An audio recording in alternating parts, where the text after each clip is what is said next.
Halo semuanya, perkenalkan nama saya Ngemau Nadi, saya berasal dari Universitas Haba, Prodi Manajemen. Izin saya menerangkan tentang manajemen risiko dengan judul Lindungi Bisnismu dengan Pembinaan Risiko.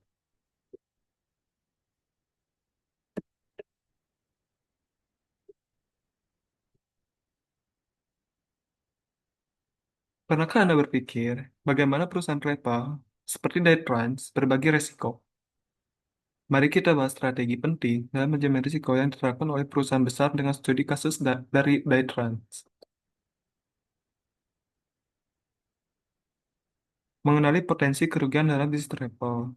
Tentunya dalam sebuah bisnis travel, apalagi dengan kegiatan yang sangat mobile, yaitu dengan di jalan, dengan risiko yang sangat besar, pihak Trans wajib untuk melindungi semua sumber-sumber penting, seperti SDM, barang, dan lain-lain.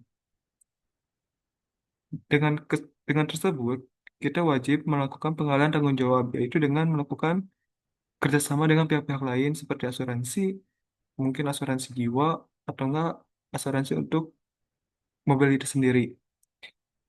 Sehingga dengan tersebut dapat mengurangi dampak finansial jika risiko itu terjadi.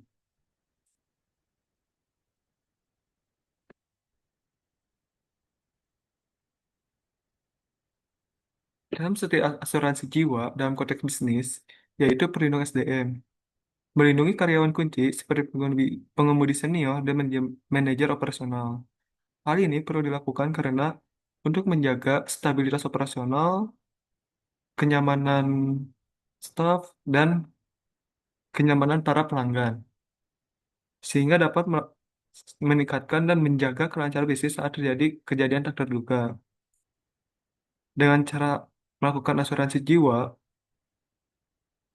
ketika bencana itu terjadi, dana dari asuransi itu dapat diklaim sehingga dapat membantu perusahaan Daytrans untuk mencari pengganti dan melatih karyawan baru, sehingga mengurangi biaya operasional. Kemudian pembinaan risiko Daytrans, yaitu ada armada, perlindungan terhadap kerusakan dan kecelakaan kendaraan seperti yang disebutkan tadi, tentu jika ada sebuah kendaraan yang rusak, tentu akan menghambat mobilitas atau mengganggu para pelanggan-pelanggan sehingga dapat menyebabkan ketidaknyamanan kepada pelanggan. Selain itu ada karyawan kunci, yaitu asuransi jiwa untuk personal penting perusahaan. Kenapa personal penting perusahaan harus dilindungi? Karena mereka pasti mempunyai pelanggan yang sudah setia kepada mereka dan mempunyai jam kerja yang tinggi sehingga melayani dengan sepenuh hati dan tahu jalan-jalan yang aman dan baik.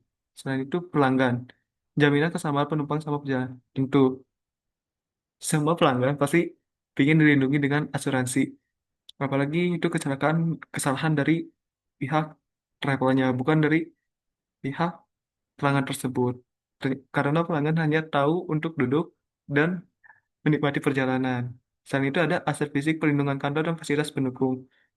Yaitu tentu kalau fasilitas kantor seperti misalkan terjadi kebakaran atau enggak terjadi kerusakan atau penjarahan, dengan asuransi tersebut dia dapat melakukan klaim sehingga dapat mengurangi biaya-biaya untuk pergantian barang tersebut. Kemudian dari studi analisis manajemen risiko transportasi Indonesia tahun 2023, Asosiasi Pengusaha Travel Indonesia atau API, manfaat strategi pemilihan risiko yaitu satu, pengurangan beban penurunan potensi kerugian finansial hingga 85%. Selain itu ada peningkatan fokus, lebih konsentrasi pada pengembangan bisnis utama. Hal ini dapat meningkatkan 40%. Kemudian meningkatkan kepercayaan pelanggan sebesar 75%. Peningkatan citra perusahaan yang bertanggung jawab karena dengan asal tersebut, kita sebagai pengusaha travel dapat meningkatkan kepercayaan yaitu dengan mendaftarkan mereka sebagai asuransi. Kesimpulan kesimpulan langkah selanjutnya, pihak Trans harus melakukan evaluasi, identifikasi semua potensi risiko dalam bisnisnya, selain itu melakukan pilihan strategi, tentukan metode pembinaan risiko yang tepat. Selain itu menerapkan, tentu kalau kita cuma melakukan perencanaan tanpa menerapkan, jadi tidak akan terjadi. Melakukan penerapan perlindungan seperti asuransi jiwa karyawan kunci.